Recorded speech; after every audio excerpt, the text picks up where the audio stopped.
Hello friends, Chanakya academy में आप सभी को अश्विनी सर का नमस्कार।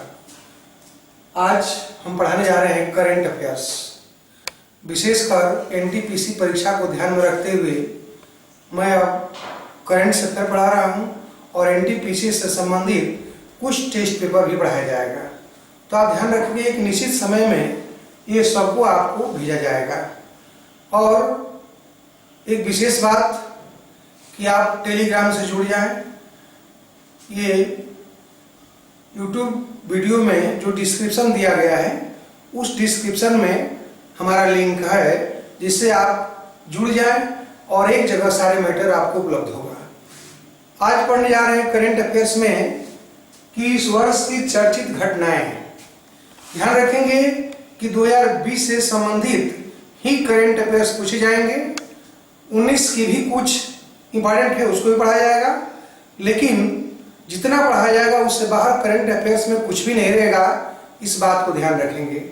आज पढ़ने जा रहे हैं हम करंट अफेयर्स का पार्ट फर्स्ट। ये पार्ट 1 है और पार्ट 1 में पढ़ेंगे आज हम कि चर्चित घटनाएं। और आप सभी लोग जानते होंगे कि इस वर्ष की सबसे जो चर्चित घटना है वो है कोविड-19।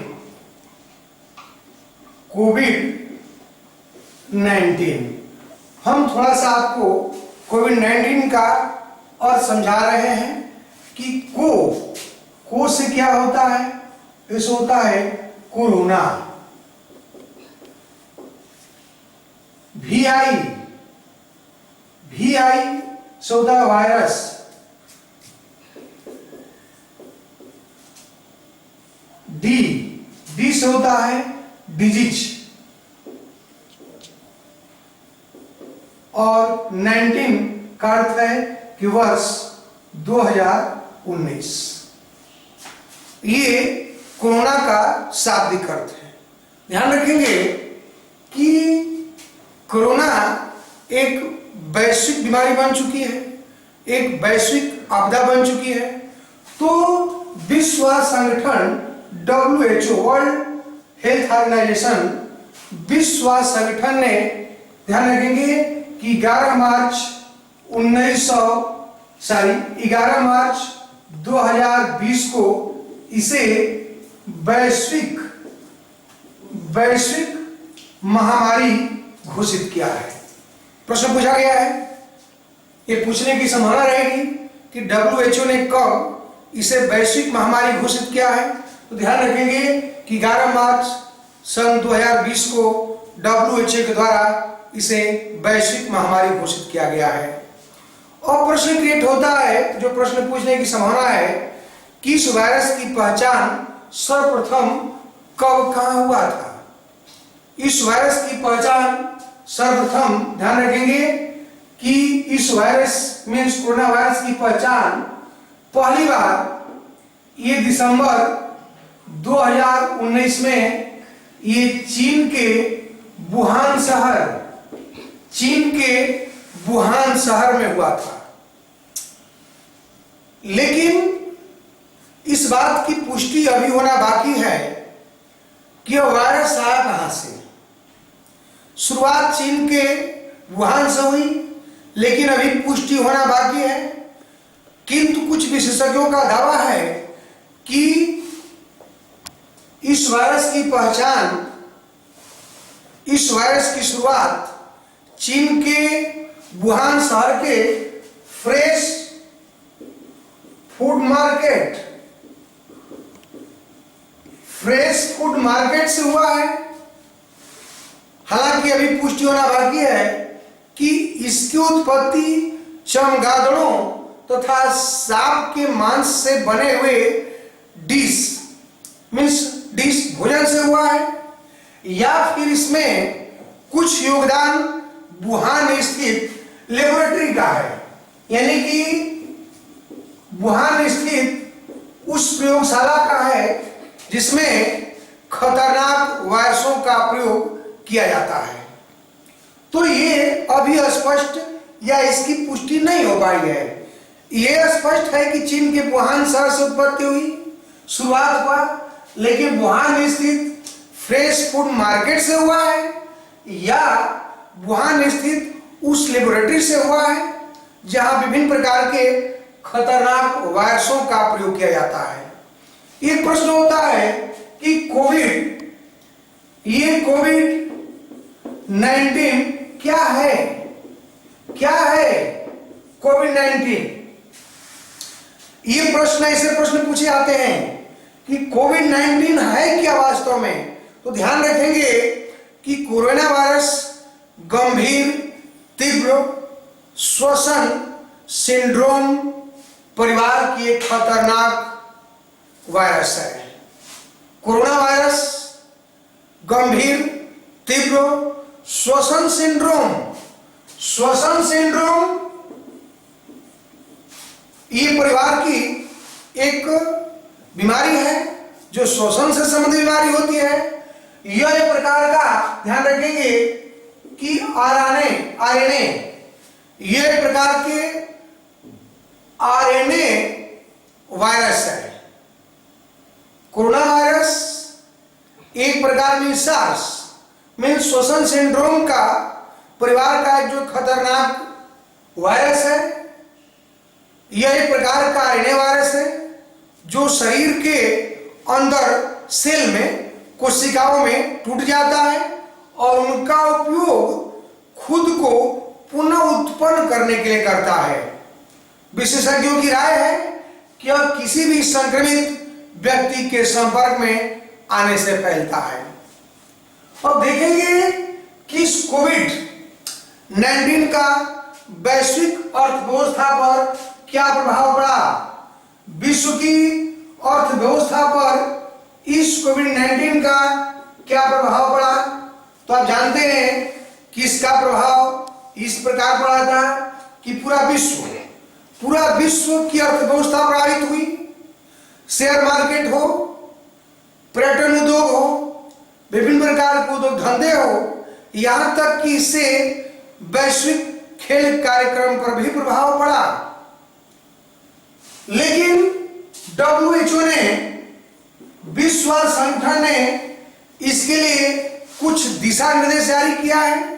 दिशा निर्देश इस प्रकार जारी किया गया कि हैंड वॉश, हाथ की सफाई, सैनिटाइजिंग, सब कुछ सैनिटाइजिंग करना, वर्क स्टेशन जो आपके कार्य करने के वर्क स्टेशन है, उन और वर्क स्टेशनों की साफ सफाई, जैसे आपकी यानी किसी प्रकार की जहां पर आप कार्य करते हैं। उसी तरह खांसी जुकाम, ये खांसी जुकाम होने पर विशेष दिशा निर्देश दिया गया कि खांसी जुकाम होने पर विशेष ध्यान दें, मास्क का उपयोग करें, सोशल डिस्टेंसिंग बनाए रखें। ये तमाम तरह के जो गाइडलाइन है WHO के द्वारा जारी किया गया है। और थोड़ा हम पढ़ेंगे कि इसका भारत के परिप्रेक्ष्य में, ये भारत के परिप्रेक्ष्य में थोड़ा सा हम इसका अध्ययन करेंगे कि भारत में इस वायरस के लक्षण पहली बार कब और कहां दिखाई दिया। भारत में कोरोना वायरस का प्रथम लक्षण कब और कहां दिखाई दिया। तो ध्यान रखेंगे कि भारत में इसका पहला लक्षण ये 30 जनवरी 2020 को केरल राज्य में एक व्यक्ति को दिखाई दिया था। मीन्स कोरोना वायरस से एक व्यक्ति पॉजिटिव पाया गया था और उस व्यक्ति में पाया गया था जो चीन के वुहान शहर से लौटा था। सरकार ने तत्कालीन कदम उठाया। भारत सरकार ने इस कोरोना वायरस को राष्ट्रीय विपदा, ये राष्ट्रीय आपदा या राष्ट्रीय विपदा घोषित करते हुए ध्यान रखेंगे कि 31 मार्च तक सभी स्कूल कॉलेज बंद कर दिए गए। आपके ट्रेन बस से आप यातायात रोक दिया गया।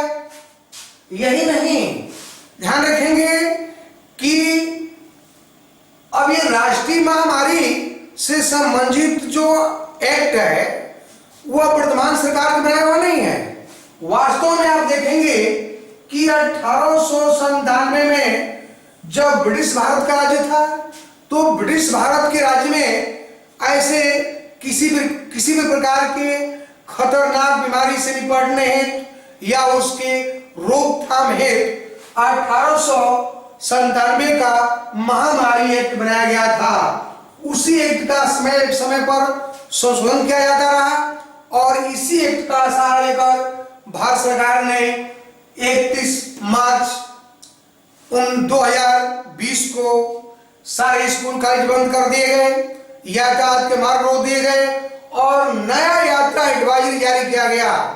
नई यात्रा एडवाइजरी जारी किया गया, उसमें राजनयिकों या इवेंटों या किसी प्रकार के अंतर्राष्ट्रीय संगठनों को छोड़कर सभी मौजूदा जो वीजा थे उस वीजा को 15 अप्रैल तक, ध्यान रखेंगे कि 15 अप्रैल तक इन राजनयिकों या विशेष प्रकार के संगठनों के सदस्यों को छोड़कर सारे वीजा निलंबित कर दिए गए थे और कोविड-19 की स्थिति पर नजर रखने के लिए भारत सरकार ने ये कार्यबल का गठन किया था। विभिन्न मंत्रालयों के सहयोग से एक कार्यबल गठित हुआ और विश्व के अन्य देशों में यानी कि विभिन्न देशों में रहने वाले भारतीय नागरिकों को वापस बुलाने की कवायद शुरू हो गई, यानी कि वापस लाने की प्रक्रिया तेज हो गई थी। तो भारत सरकार ने ये पॉजिटिव कार्य किया था। तत्कालीन कदम के रूप में स्कूल कॉलेज बंद कर दिए गए, यातायात रोक दिया गया और 15 अप्रैल तक ये महत्वपूर्ण कुछ राजनयिकों को छोड़कर सारे वीजा निलंबित कर दिए गए। स्थिति पर नजर रखने के लिए कार्यबल गठित किया गया और विभिन्न देश में फंसे भारतीय नागरिकों को वापस लाने की प्रक्रिया तेज हो गई थी। अब देखेंगे कि क्या ये कोरोना वायरस ये पहली बार आया है या इस तरह के वायरस विश्व में पहले भी आ चुके हैं।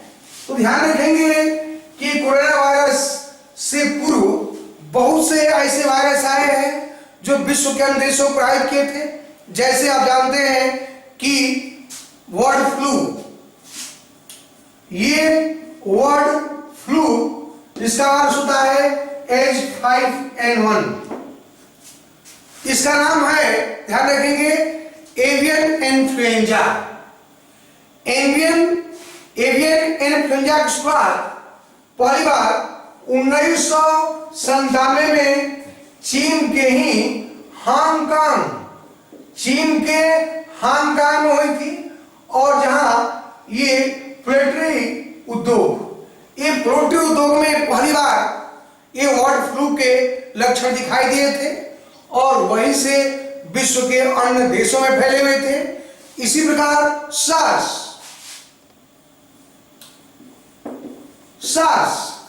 ध्यान रखेंगे, सार्स का फुल फॉर्म होता है सेवियर एक्यूट रेस्पिरेटरी सिंड्रोम। ये सार्स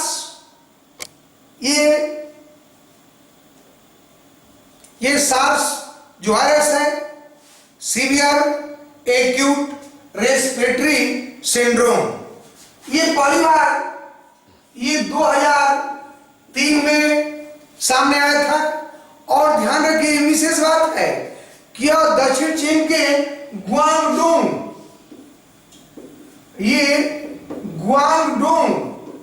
ये दक्षिण चीन के एक प्रांत है ग्वांगडोंग। ये ग्वांगडोंग में ये पहली बार नजर आया और इससे भी विश्व में इसका दुष्प्रभाव पड़ा था। इसी तरह सभी लोग जानते होंगे कि जीका वायरस पहली बार ये 2007 में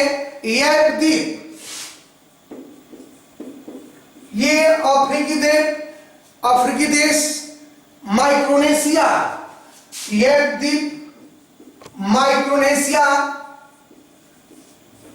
में इसका लक्षण दिखाई दिया था जीका का।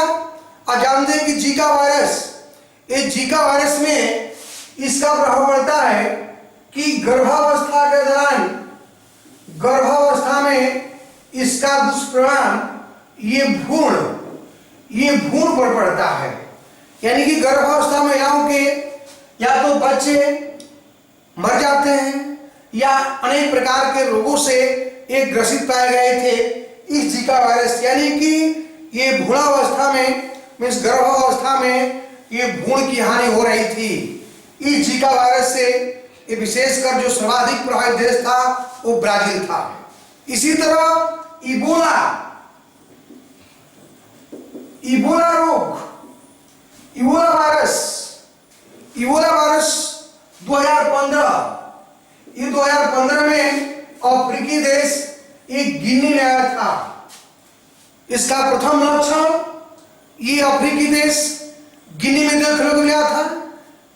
और यद्यपि कोरोना कोविड-19 से ये कम खतरनाक वायरस थे, लेकिन इनका भी दुष्परिणाम विश्व के बहुत से देशों पर पड़ा था। तो ऐसा नहीं है कोविड-19 से पूर्व कोई वायरस इस तरह के नहीं थे। ये बर्ड फ्लू हो, ये सार्स हो, जीका हो या इबोला हो, इनका भी ये साइड इफेक्ट था। ये भी विश्व को नुकसान पहुंचाए थे, लेकिन इतने बड़े पैमाने पर नहीं फैलाए थे। हम निष्कर्षतः कह सकते हैं कि कोविड-19 की अभी तक इसको समाप्त करने के लिए, इसको न्यूनतम करने के लिए कोई दवा, कोई मेडिसिन या कोई वैक्सीन या टीका की खोज नहीं हो पाई है, नहीं बन पाया है। तो इससे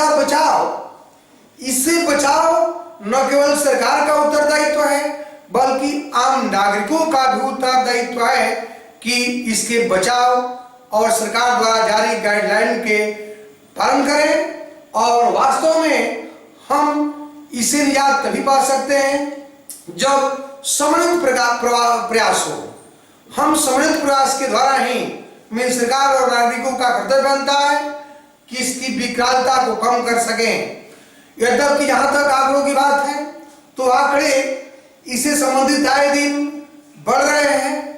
तो ऐसी संभावना में मैं कोई एक्यूरेट आंकड़ा नहीं दे सकता, लेकिन इतना कर सकता हूं कि कोविड-19 से जो सर्वाधिक विश्व में प्रभावित देश है वो अमेरिका है, और भारत भी लगभग विश्व में चौथे स्थान पर जा रहा है। लेकिन भारत में सर्वाधिक प्रभावित जो राज्य है वो महाराष्ट्र है। हम इसी के साथ इस कोविड-19 को समाप्त करते हैं, और आगे से संबंधित जो भी जानकारियां होगी मैं आपको वीडियो के माध्यम से उपलब्ध कराऊंगा। लेकिन ध्यान रखेंगे कि आज से हम एनटीपीसी को ध्यान में रखते हुए एक करंट अफेयर्स की क्लास शुरू कर रहे हैं, और प्रतिदिन एक निश्चित समय में करंट अफेयर संबंधित एक वीडियो आपको दिया जाएगा। और उम्मीद है कि आप इसको लाइक करेंगे, शेयर करेंगे, संभव हो तो इसको सब्सक्राइब भी करेंगे। धन्यवाद।